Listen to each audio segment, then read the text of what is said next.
Azken urtean erregaien kostuek goia jo dute. Ukrainako gerrarekin batera energia krisia iritsi zen, eta testuinguru honetan gasolina eta gasolioa garestitu egin dira. 19% eta ia 15% urrenez urren, urte hasieratik Europar Batasuneko petrolio buletinan argitaratutako datuen arabera. Prezio horiek jada ez dute barne hartzen 2022ko apiriletik abenduaren 31 arte indarren egon zen dirulaguntza publikoa. Bi erregaien prezioa duela urtebete erregistratutakoarekin alderatuz gero, gasolina 6,2 garestitu da eta gasolioa 6,6 baino gehiago. Prezio horiekin biltegia 55 litroko gasolinaz betetzeak 91 euro balio du aste honetan, eta gasolioz betetzeak 92 euro.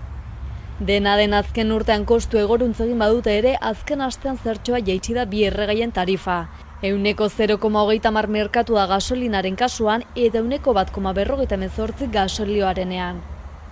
Horrekin guztiarekin gasolinak lehen aldiz egin du behera diru laguntza amaitu zenetik, 4 astez gora egin ostean.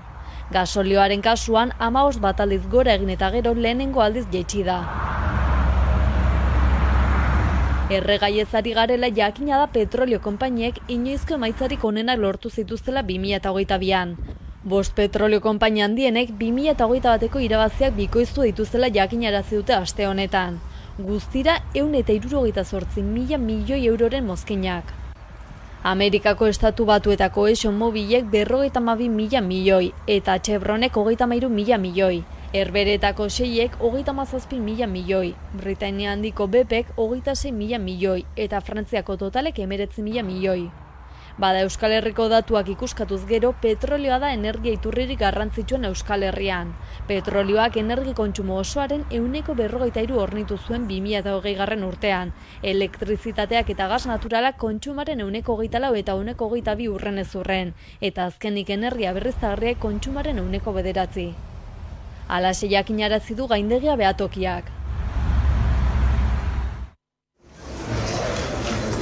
Euskal Herritarren berotegi efektuko gas isurketa batez beste mundu mailakoaren ia bikoitza da. Ondorio hori eta beste hainbat bildu ditu gaindegia behatokiak ezagutzera eman duen adierazle galeria nagusiaren txostenean. Gaindegiak 2007tik urtero eman ditu argitara datuok, baina oraingoan ohiko demografia, ekonomia eta gizarte atalak lantzez gain, lehen aldiz bildu ditu ingurunari buruzko datuak. Atal berri horretan aldaketa klimatikoa, airearen kutsadura, hala nola Euskal Herriko energia eta elikagaien kontsumoa eta jatorria landu du. Atal berriko zifren arabera, munduan biztanleko berotegi efektuko gas gehien isurtzen duten herrialdeak Katar, Kuwait, Bahrain, Arabiar Emirerri Batuak, Kanada, Luxemburgo eta Saudi Arabia dira urrenez urren. Euskal Herriaren kasuan CO2 gutxiago isuri zen biztanleko, zehazki 8,8 tona. Hala eta guztiz ere urte horretan bertan mundu mailan batez beste 4,5 CO2 tona isuri ziren biztanleko.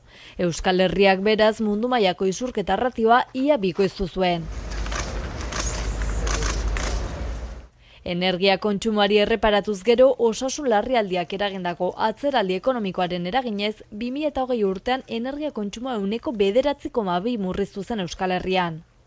Europar Batasunaren kasuan murrizketa hori 5,6koa izan zen. Beraz Euskal Herriko biztanleko energia kontsumoak beste behin ere Europar Batasunekoa gainditu zuen. Kontsumo horren oinarrian euskal ekonomiaren nortasun industriala dago. Petrolioa da bestalde energia iturririk garrantzitsuena Euskal Herrian. Petrolioak energia kontsumo osaren 43% hornitu zuen 2020 urtean. Elektrizitateak eta gas naturalak kontsumoaren 24% eta 22% urrenez urren, eta azkenik energia berriztagarriek kontsumoaren 9%. Nafarroako gobernuak iragarri egin du sexu indarkeriaren biktimentzako eta bizirik dirauten emakumei 24 orduzko arreta integrala emateko zentroa irekiko duela. Krisi zentroa ere deitzen zaio honi. Azaroan irekiko ditu ateak eta Iruñeko Arrosadia auzoan egongo da kokatuta, baina bere helburua Nafarroa osoari zerbitzua ematea izango da. Europako Next Generation funtsei esker finantziatuko da zentroa eta 1,3 milioi euroko hasierako inbertsioa beharko du. Arreta integrala, profesionalentzako prebentzioa, sentsibilizazioa eta aholkularitza izanen dira zentro honen oinarriak. El Centro Especializado de Atención a las Mujeres víctimas de violencias sexuales es un servicio de atención integral 24 horas, 365 días al año para víctimas de violencia sexual de toda la comunidad foral, que podrán ser atendidas tanto presencial como con carácter telefónico. Bihar izanen da grebaren lehenbiziko eguna Nafarroan. Medikuen sindikatua ez ezik beste guztiek bat egin dute greba deialdi honekin eta negoziazioei dagokionez atzo bildu ziren Osasun Departamentua eta greba batzordea eta negoziazioa adarjotze bat izan zela iritzita maitik altxatu ziren sindikatu guztiak. Azaldu zutenez, departamentua ez dago prest lan baldintzak negoziatzeko eta era berean Osasun Departamentuak ezarri dituen zerbitzu minimoak gehiegizkoak eta onartezinak iruditzen zaizkie.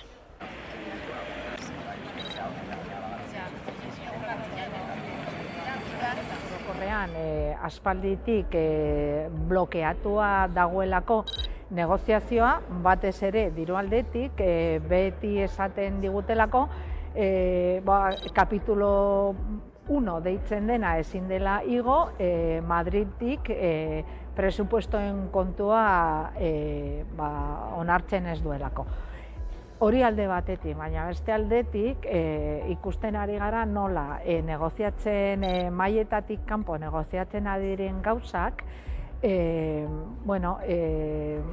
zerbitzu publikoen kalitatearen kontrako gauzak direla eta pentsatzen dugu hori ezin dela onartu.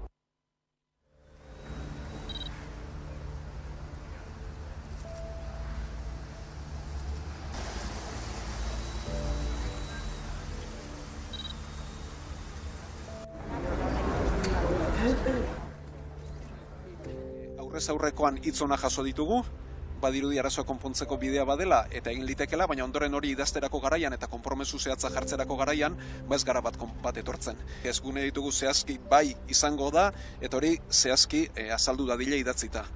Eta hori azaltzen ez den bitartean, baztelenero hemen txegongo gara, hori adieraziz.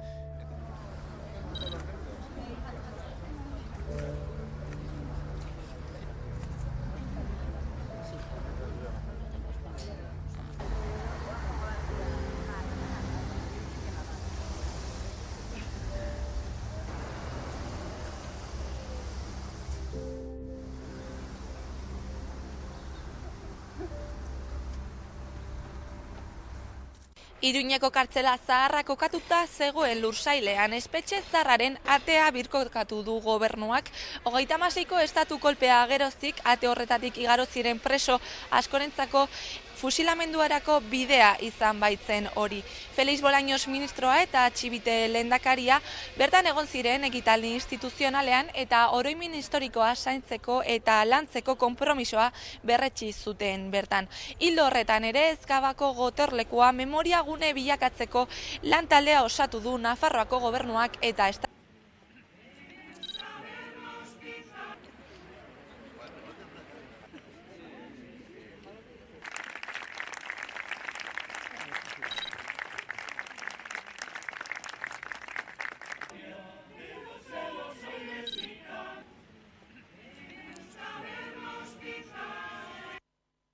Leku hori hainbat belaunaldiren memorian zenbait gatazka eta gizarte borrokekin lotuta egonda, adibidez, 80ko hamarkadan derrigorrezko soldadutzari intsumisoa emateko mugimenduarekin, baina guztiaren gainetik 1926ko uztaileko estatu kolpearen ondoren izandako papera nabarmentzen da.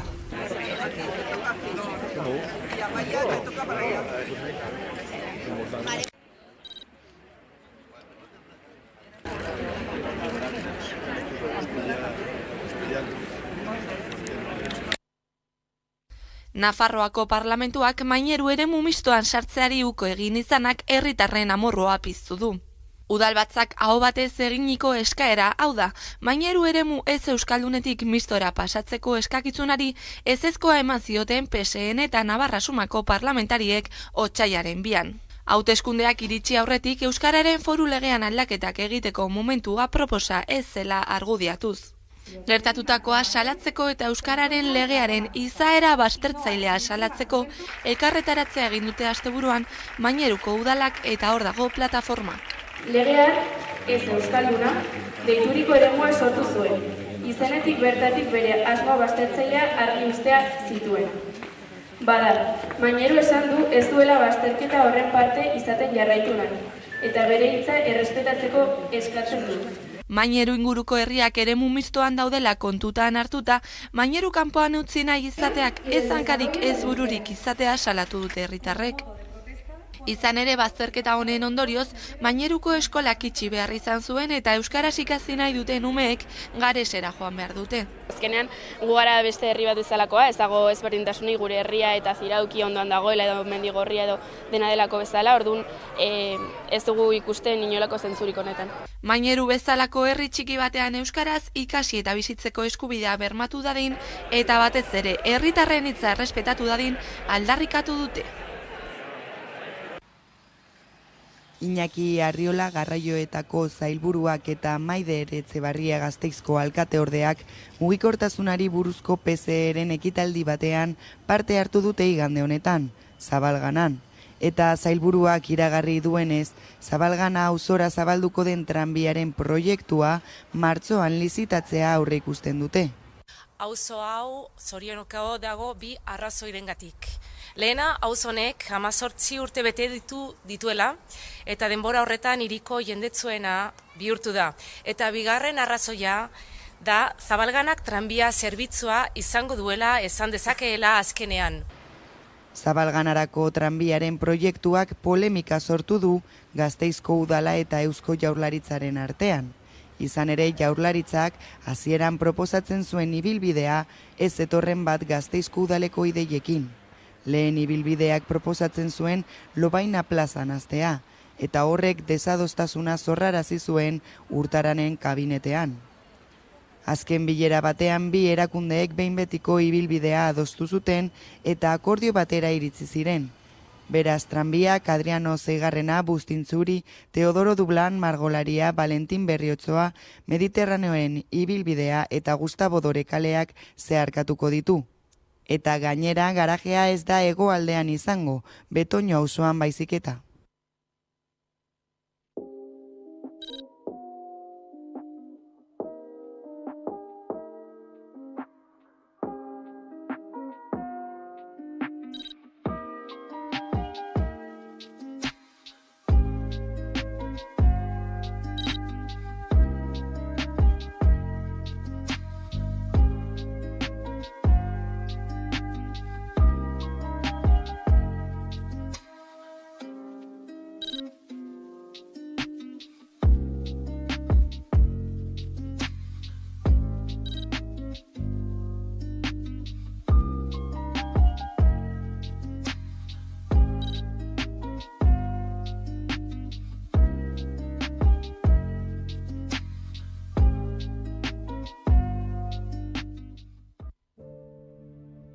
Hego Euskal Herriko gutxieneko soldata 1.080 eurora igo da 14 ordainsarietan. Espainiako ministroen kontseilua lanbide arteko gutxieneko soldata 8% igotzea onartu du. Neurriak atzera eragina izango du urtarrilaren batetik aurrera. El salario mínimo interprofesional es la mejor herramienta para luchar contra la pobreza salarial, pero también lo es para reducir la brecha entre los hombres y las mujeres. Madrilgo gobernua, Komisiones Obreras eta UGT sindikatuek adostu dute erabakia. Guztira 15.120 euro gordin dira urtean, baina atzikipenak eta kotizazioak kontuan hartu gabe. Eguneraketa iazko amaierako kapilaren igoeraren gainetik dago eta oso gertu adituek gomendatu zuten gehiagizko kopurutik. Hala baina, Ipar Euskal Herriko lanbide gutxieneko soldata baino 388 euro apalagoa da. Hori bai, aipatu beharra dago, lanaldi osoan dauden beharginei aplikatu beharreko gutxieneko saria dela, eta lanaldi partziala dutenei lanaldiaren iraupenaren arabera murrizten zaiela. Hala, aldi baterako sasoiko eta langileen kasuan, enpresa bererako zerbitzuak 120 egunetik gorakoak ez direnean, soldataren zenbatekoa ezin izango da 11,15 eurotik berakoa izan jarduneko legezko lanaldi bakoitzeko. Espainiako turismo sektorea izango da igoera horren onuradun nagusitako bat. Edonolare, Yolanda Díazen ministerioak bete egin du legeldiaren amaieran 2023ko lanbidarteko gutxieneko soldata batezbesteko soldataren 120an gokatzeko konpromisoa. Gainera ez da baztertzen exekutiboak eta gizarteragileek urte erdian gutxieneko soldata berriro berrikustea behar izan ez gero inflaziora egokitzeko.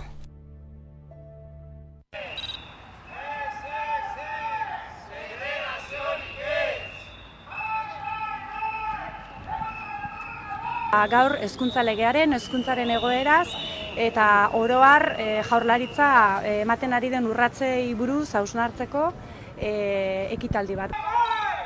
Euskalduna bai! Bai!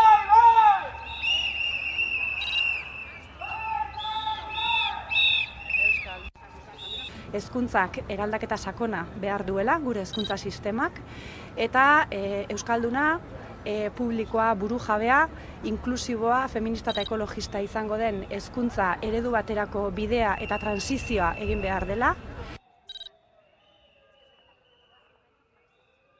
Transizio horretan eta hartzen diren erabaki guztietan, langileen lan baldintzak, lanpostuak eta lan egiteko moduak aintzat hartu behar direla, eta foroa sortu behar dela lan baldintzetan hartzen diren erabaki horiek izango dituzten ondorioak aztertzeko eta adosteko.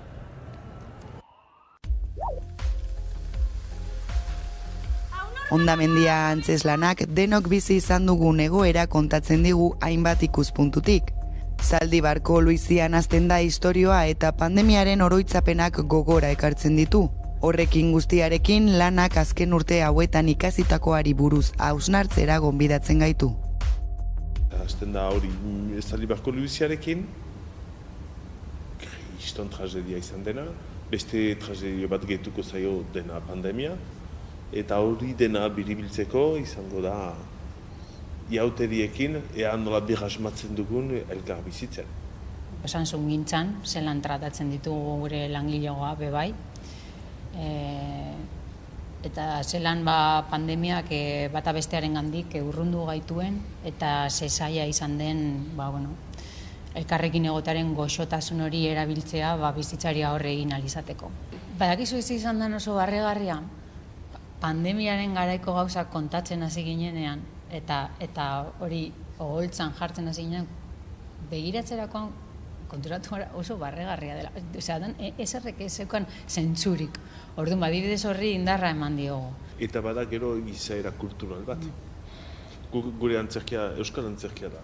Eta gure komunitatean, gauzak krudelenak ere humorez kontatzen dira, begira bertsolaritzak duen gaitasuna, gauzarik latzenak kontatzeko, eta batzutan humore puntu batekin. Eta personaje bat baino gehiago daukasunean, apur bat historiaren kontzientzia daukasunez, konturatzen zara zu historioaren parte bat zarela.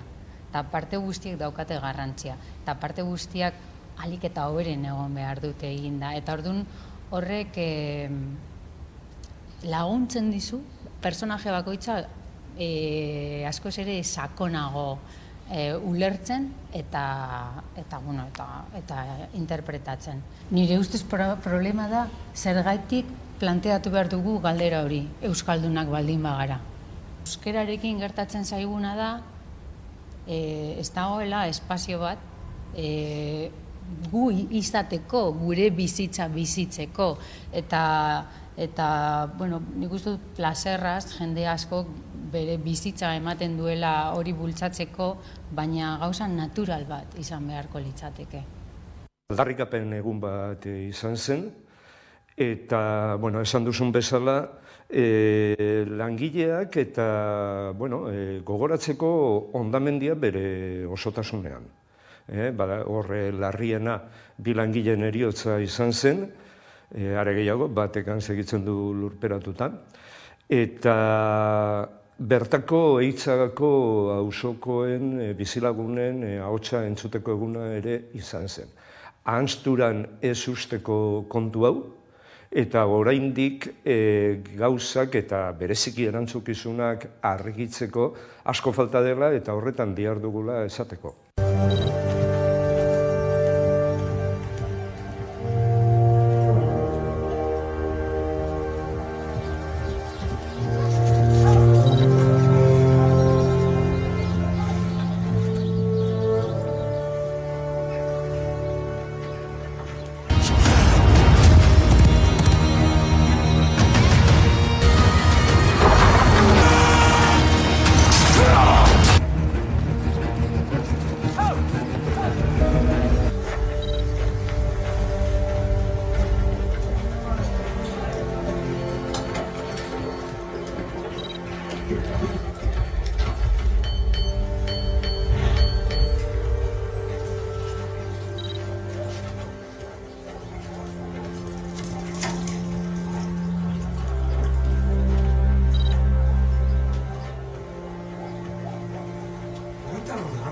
baina hogei bertzetik ez dago.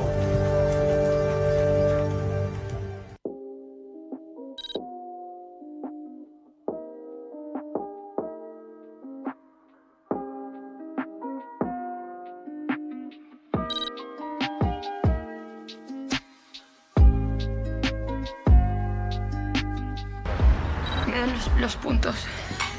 Qué exagerada eres, a todas nos han dado puntos. ¿Habéis pensado ya cómo os vais a organizar con la niña? Conoces mi vida. Supongo que me descubrió cosas.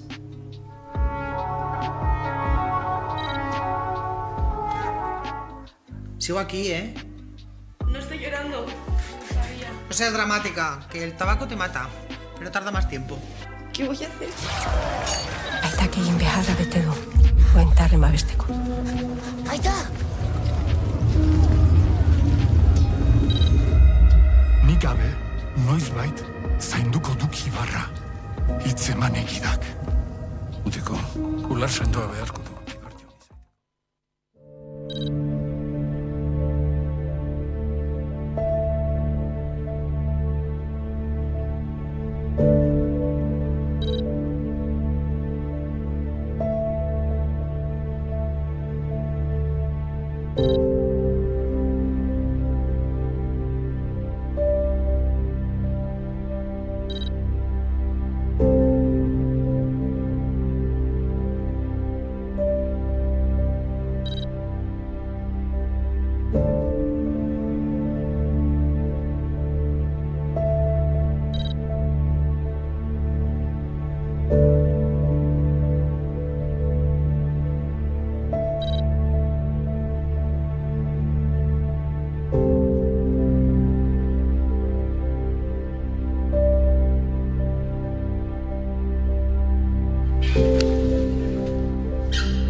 Bilketa larun batean hasi ginen, eta ja larun bat eguerdian kaja pilo bat genezkan elikagaiez beterik, eta gizarte pilo bat agerturatu zen genezkan beste puntu guztietara zeoze ematea, beraz oso pozik gaude, eta hoxe, oraindik ezin izan dugu guztiek kontabilizatu, baina dirudi 60.000 kilo baino gehiago dazkagula, beraz oso pozik gaude.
Herri bezala daukagun erronka handia da.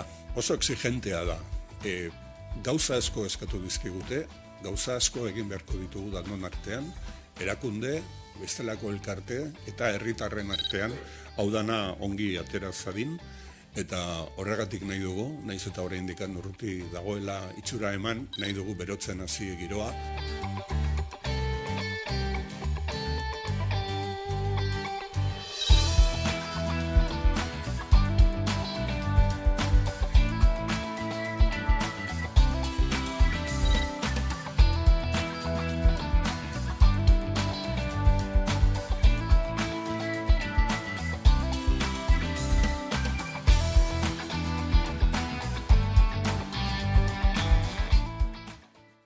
Kaixo, Nafarroa hauei saioko 3. denboraldiko azken atala gaurkoa.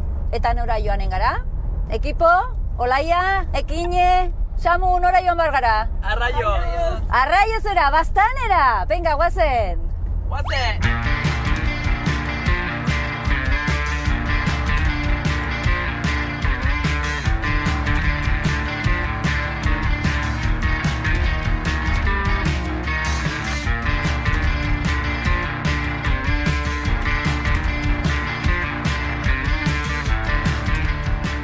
Jose Luis, karrikaburu.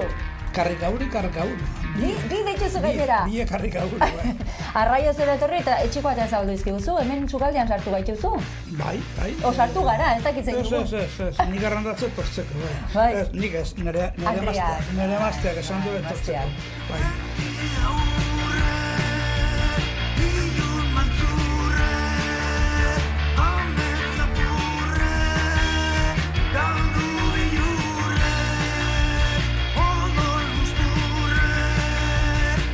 Arraio zera etorri garela eta zurekin topo egin, talo edo Luis Miguel? Biek ongi errena dire. Baina zein nahiago? Talo. Talorekin. Laxoa pilota joko bada, ez?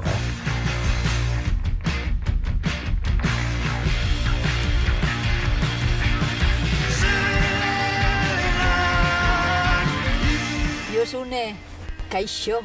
Arraio zen zurekin. Bai. Eta zurekin bereziki, aitua daukadalako hemen ohitura berezi bat badagoela, erreginak eta saratsak deitzen den eguna edo ospatzen duzuela. Zer da hori?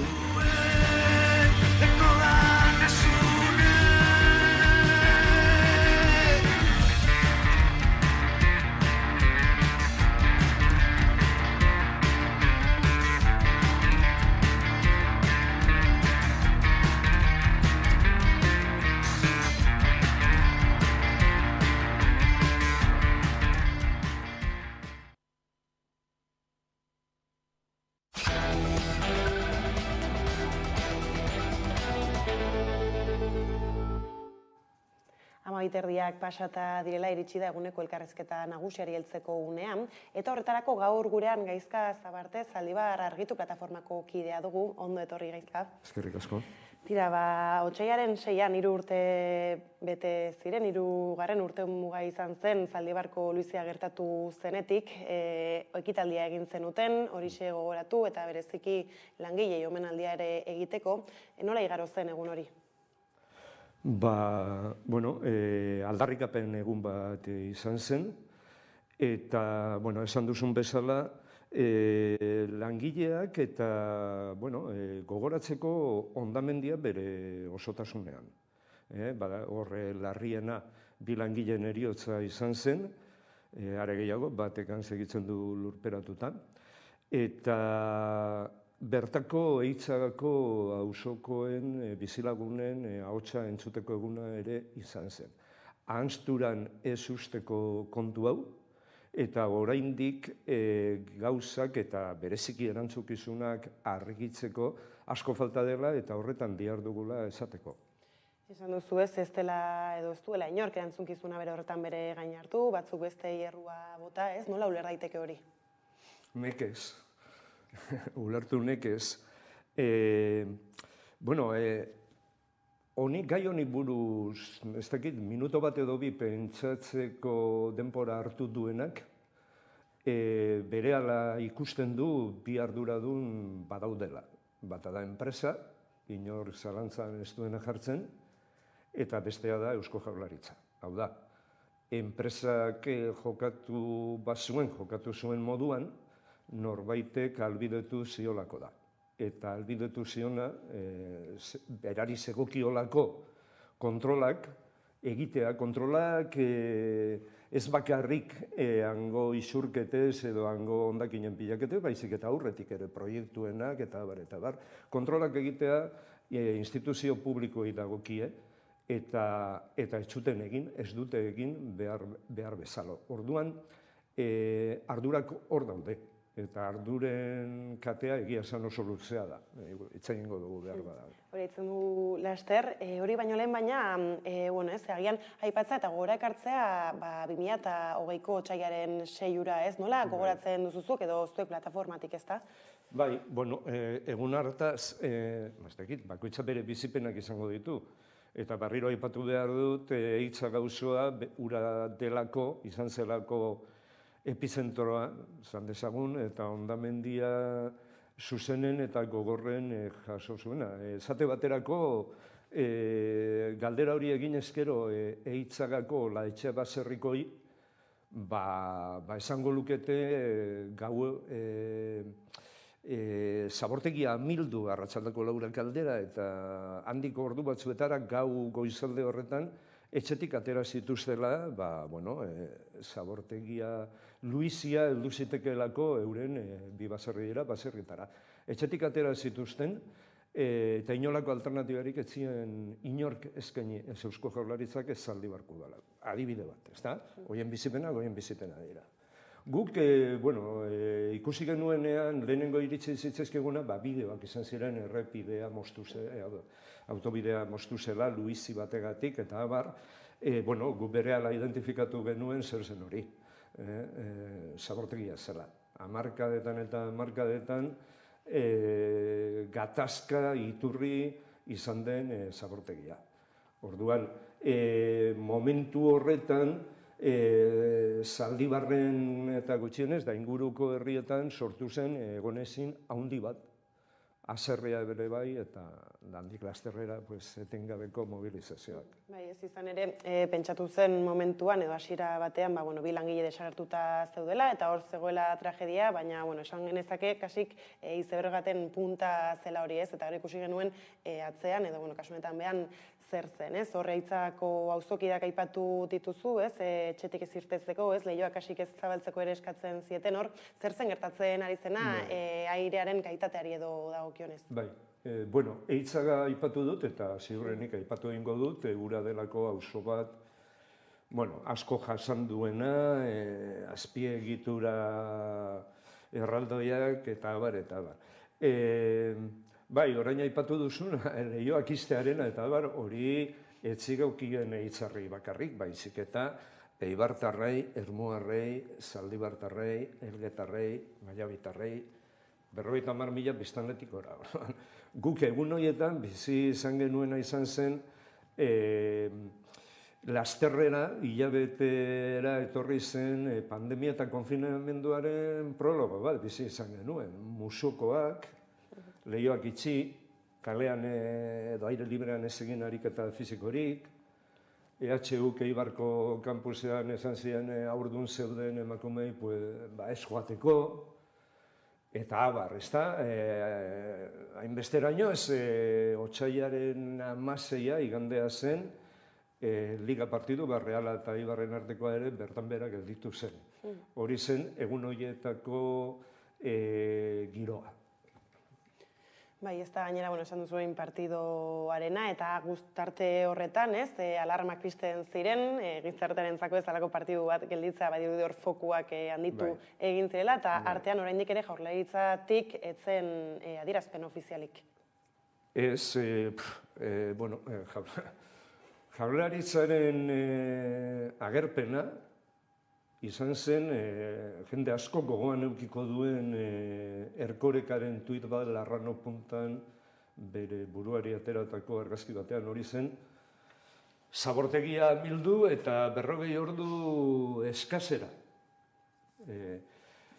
Jendeak oso txarto hartu zuen, konturatu ziren hankasartzeaz eta kendu ere egin zuten etxio hori, baina gure ustez garrantzitsua izan zen, ze erakutsi zuen agintarien jarrera olako tragedia baten aurrean, ezta? 40 ordu igaro gabe zeuden, bi langile lurperatuta eta erreskate lanak, egoera horretan, Erkorikak erakutsi zuen nire ustez klasismoa. Klasismo bat erakusten duen da argi eta garbi haientzat langileen bizitzak edo jente arruntaren sufrimentoa Beste modu batera esan da, ez da genik.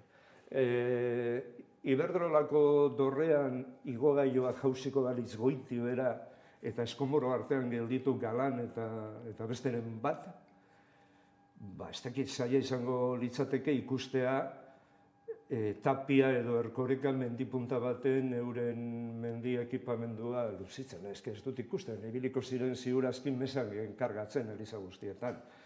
Ez da txantxarako kontua, ze jentea asarratu egin zen ikusten zuelako, haizu, hemen pertsona bilurperatuta daude, jentea etxeetatik aterata, airea, desastre bat zen egoera, eta hori izan zen haien agerraldia, eta gero tardatu zuten, ez dakite zenbat egun, zer esatera agertu arte, da ez da hori bakarrik, ez da haiek zeo zer esan, haiek zeo zer egin.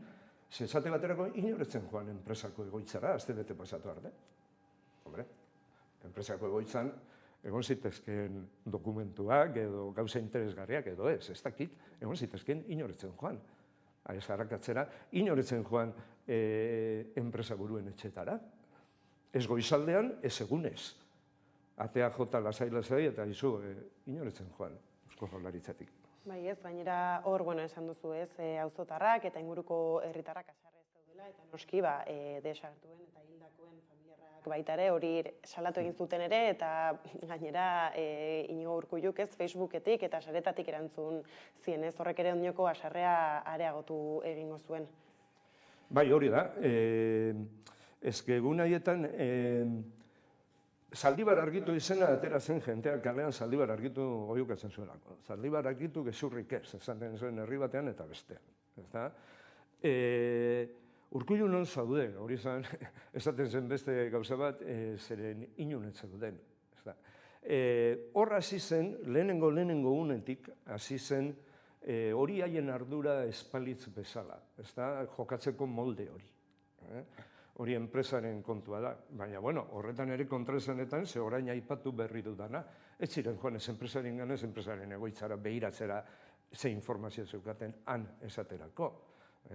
Eusko Jaurlaritzaren jarrera, agintarien jarrera, batetik isilune luze horiek, gero informazioa, gezurrak ematea, airearen kalitatea oso ondo dago, eta Malaurako onartu behar zuten, kontroletik kanpora zegoela dioxinen eta furanoen emisioa, uren egoera batedaki, zelakoa, urak pentsa horre abiada bizian datozela, Arriola ibaia, eta zerera, ego ibaira, eta ibertik zehar, debara, eta horretaz ez zuten inolako azalpenik esan, eta jenteak ikusten zuen horregatila 9-10 gauean, jenteak kalera irten zen, ikusi zuenean, arnasten zuela kakapilo bat zela, eta agintariek ez zutela ezer esaten horretaz. Baina hor irten ziren azterketa azukarenak esatenan kalitatea ona zela, baina aldi berean ez, bistakoa zen etzela horrela. Usaimenekoa, bai,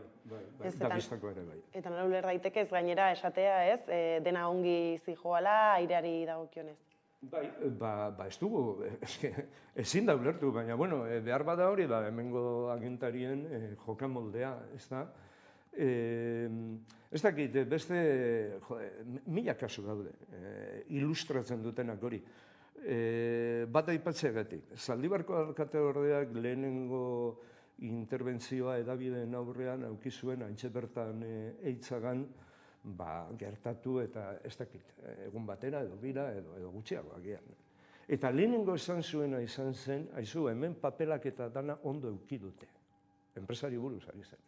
Inork ez dizu hori galdetu, hori hasteko. Beste kontu bat, zalantza ditugu, zuk momentu honetan hori zelan jakingo duzu, zelan dakizu, ez dakizu. Baina barrutik ateratzen zaien jarrera bada. Enpresa defendatu. Ikusi zerako katastrofeak gertatu den, eta inolako daturik gabe, horako baiestapenak, gero gezurtatzen joan direnak, eta oraindik joango direnak. Baina lehenengo erreakzioa hori da. Enpresen alde jarri, eta protestatzen duen edo kontuak eskatzen dituen jentearen kontra jarri. Gainera hor beste aire aipatu dugu, baina ez gero agertu zen zabortegiak berak ez zeukan bere barruan edo nolabait esatearren, bazen amiantoa, baina ez hori bakarrik. Bai, guk, lehenengo unetik eskatu genuen ara isuritako edo pilatutako hondakinen karakterizazioa.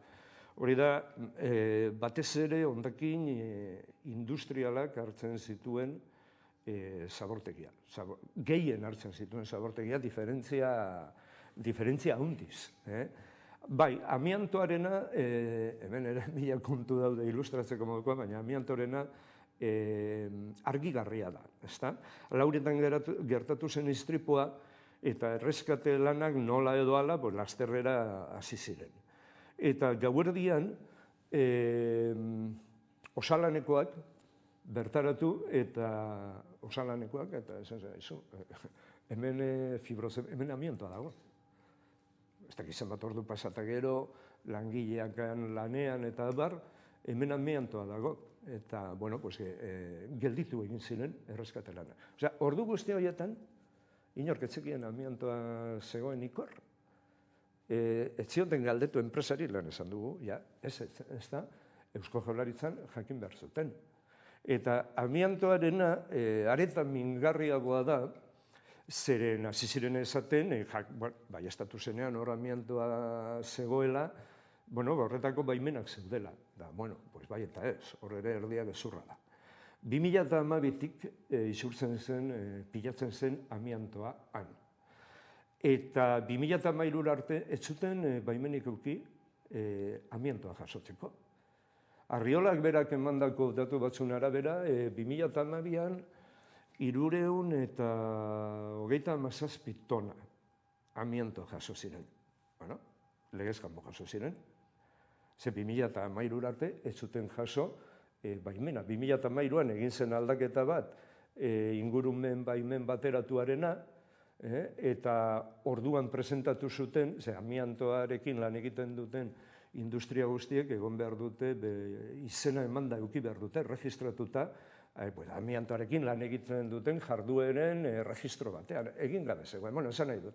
Amiantoarena hori, eta gero da ez bakarrik han zer pilatzen zen, baizik eta zelan pilatzen zen, eta hor badaude lekukotasunak, amilarienak eta argi eta garbi adierazten dutena, amiantoa beste kontu guztiak edozelan pilatzen ziren. Edozelan, etzen zergatzen, etzen ez zer egiten. Bai ez, beraz, hau guztia gertatu baino lehen ere ez, arriskuak bertan bazirela eta bere horretan geratuko dira argipenik gabe ere ez? Argipena, ez dakit zer argituko den asunto honetan. Gauza batzuk ari dira argitzen. Behar bada nahi dugun guztia, ez da argituko. Argitzeko lana guk Zaldibar argitu plataforman eta lehenengo ulertzen dugu, argitzeko gaiak, arazoak edo gatazka honek maigainan egon behar duela. Eta gu saiatu izan gara hori egiten. Saiatu izan gara eskuratzen genuen informazio kontrastatu guztia herritarren esku jartzen, beste inok ez zuelako egiten. Eta mobilizatzen. Eta hildo horretan, instituzio guztietara joan gara. Europar Batasunera, epaitegietara, Zaldibarko udalera, Gasteizko Legebiltzarreko talde parlamentarioena, guk uste dugulako, ez dakit, fronte hori guztietan egin behar dela saiakera gauzak argitzeko. Gauzak argitzea zer den ere, adibide bat, komentatu nik uste dut, argigarri izan daitekela. Lehenengo hauzia, dagoeneko itxita dagoena, ezta? Horri ikertzen zen langileen osasunaren kontrako delitua.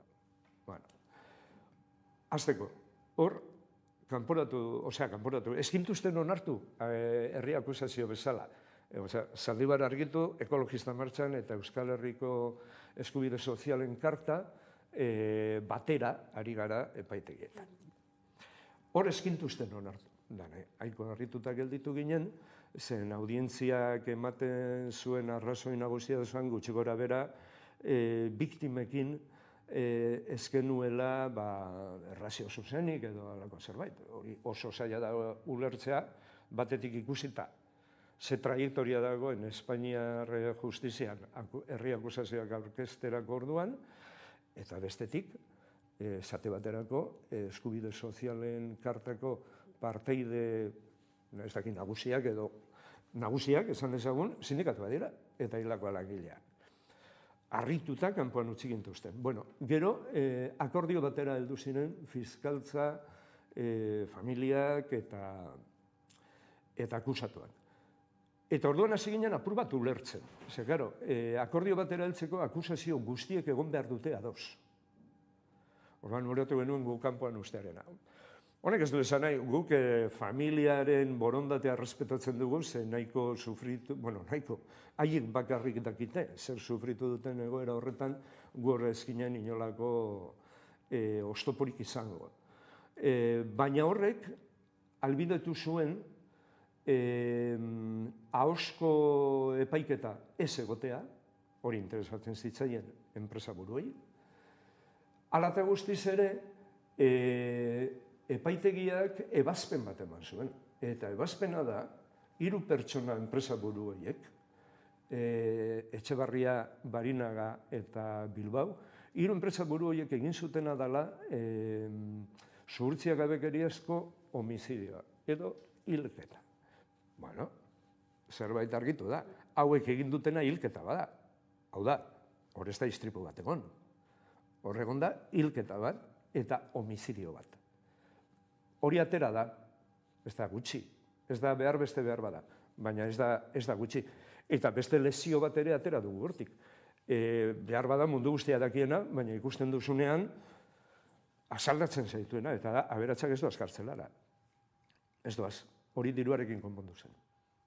Orduan, hori da, txirritak ere kantatu zituen, bertso haiek, ez da, Lapurtxikiarena, hemen barriro ikusi dugu, justiziak zelan jokatzen duen, eta hori, aberatsak ez doaz kartzelara, eta mezu bat ematen zaie enpresariei. Aizue, zuhurtzia gabekeriazko homizidio bat, hilketa batzuk gauzatzen badituzue, nahiko lasai egon zaitezkete, ze seguruenik oso zigor txiki aukiko duzu eta diruarekin konpontzekoa. Hori da.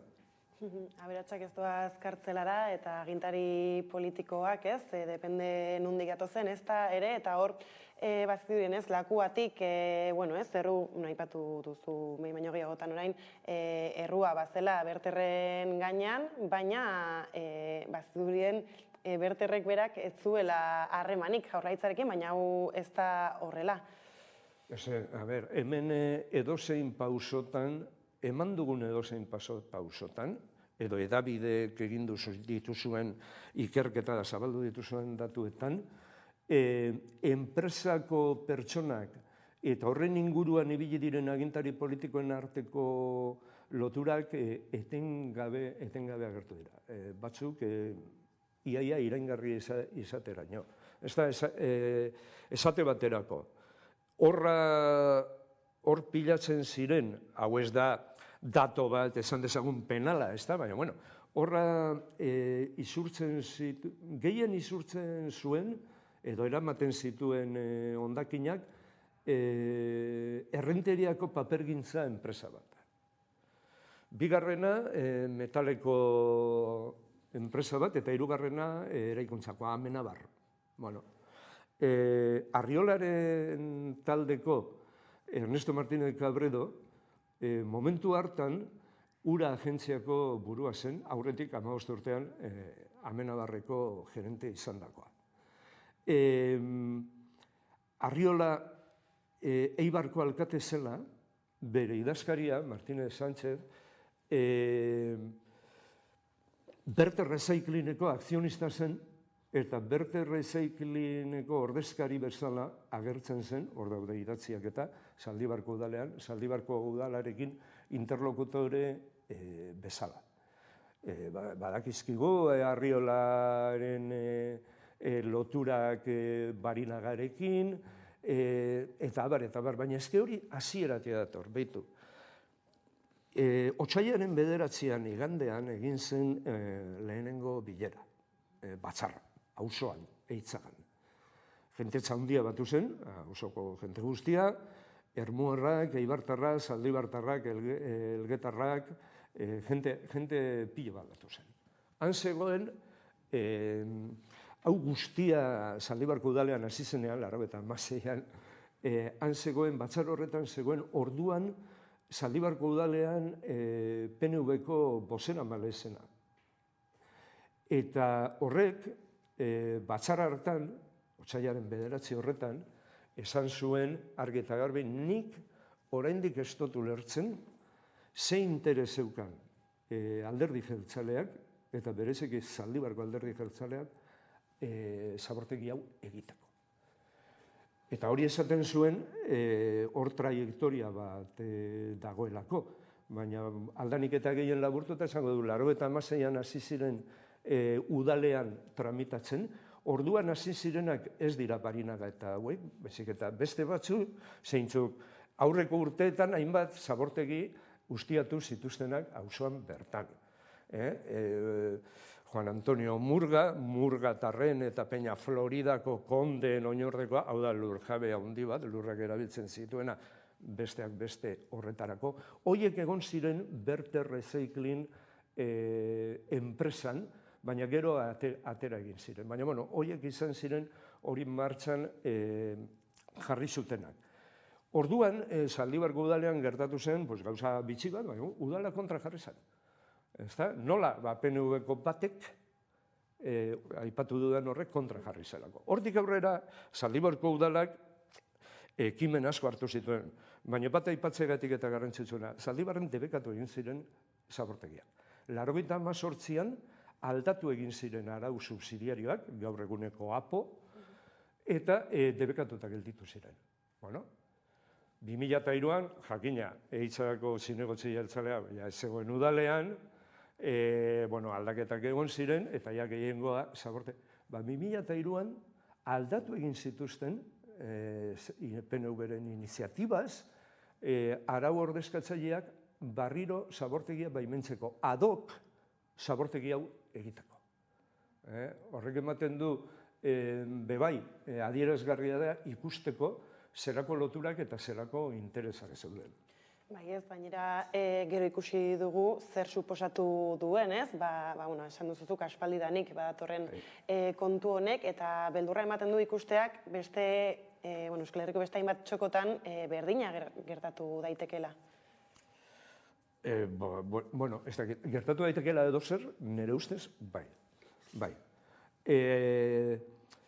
Gertatu daitekela, behar bada gertatzen ari da modu esain kolapso handi bat bari, baina atzo irakurri genuena, 2000, azken urteko emisioak Zubietako erraustegiena, hori hor dago, hori eskandalo bada, edo zein lekutatik behiratuta. Hau da, hondakinen kudeaketa aldatzen, goitibera aldatzen ez den bitartean, horrelako gauzak, horrelakoak edo antzerakoak, jakina gertatu daitezkela. Eta agintarien partetik ez da ikusten, norabide aldaketa erakutsi lezaken zantzurik, ez da ikusten. Eta orain Apurra Zaldibarrekoarekin lotuta, azken auzibide bat geratzen da Zabalik, honen 28an Durango epaitegietan, ez? Jasoko dena, ingurumenarekin lotuta. Apirilaren 20an. Hori, zer espero duzue hortatik? Lehen gutxi gora bera esan dut, ez dakit, guk pentsatzen dugunean epaitegietara edo bestelako instituzioetara joatea, pentsatzen dugu hori ere erabili behar den bide bat delako gauzak argitzeko, ez bestelako esperantzarik edo jartzen dugulako hor. Baina uste dugu, baliogarri izan daitekelako, da sistemaren beranen kontraesanak argitzeko balio lezakela. Hilaren honen 28an joan behar zuten deklaratzera. Atzeratu egin dute berriro. Ze berritasun dago hor? Bada berritasun bat. Hau da, 3 urte eta 2 hilabete geroago lehenengo Eusko Jaurlaritzako norbait epaitegitik pasatuko da. Hori da, berritasuna. 3 teknikari pasatuko dira, ikertu gizan, Hori, bueno, lehen duela gutxi hori izango zen inputatua, baina orain antza denez, nik hori ez dut ondo menperatzen, baina hor sailkapen hori aldatu egin da, orain ikertua zara, baina lehenengo fasea inputatua izateko. Bueno, prebarikazioagatik ikertu gisa 3 teknikari pasatuko dira. Berritasun bada. Esan bezala, lehenengo Eusko Jaurlaritzako norbait doa. Orain, bueno, horiek dira ingurumen saileko teknikari batzu. Behiratu dezagun, noren aginduetara egiten zuten lan. Ba, egiten zuten lan, Elena Moreno, hori zen, hau gertatu zenean, ingurumen sailburu ordea. Hau da, teknikari hauen gainekoa. Elena Moreno non dago gaur? Eusko Jaurlaritzako Merkataritza, Turismo da Kontsumo zuzendaria da. Hori da beste adierazgarri bat, ezta?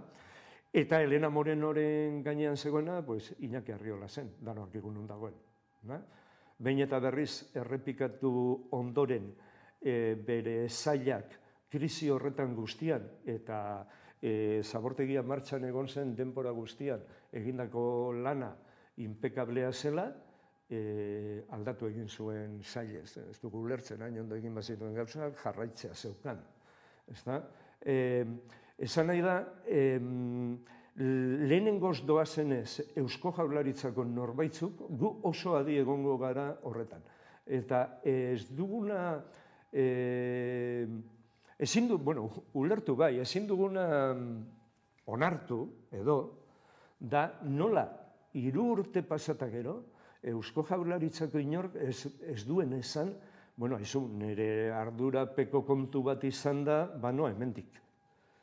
Hori da guk lehenengo unetik exigitzen genuena, eta urtea pasala ikusi duguna jende hau impermeablea dela, berdin da zer egiten duten.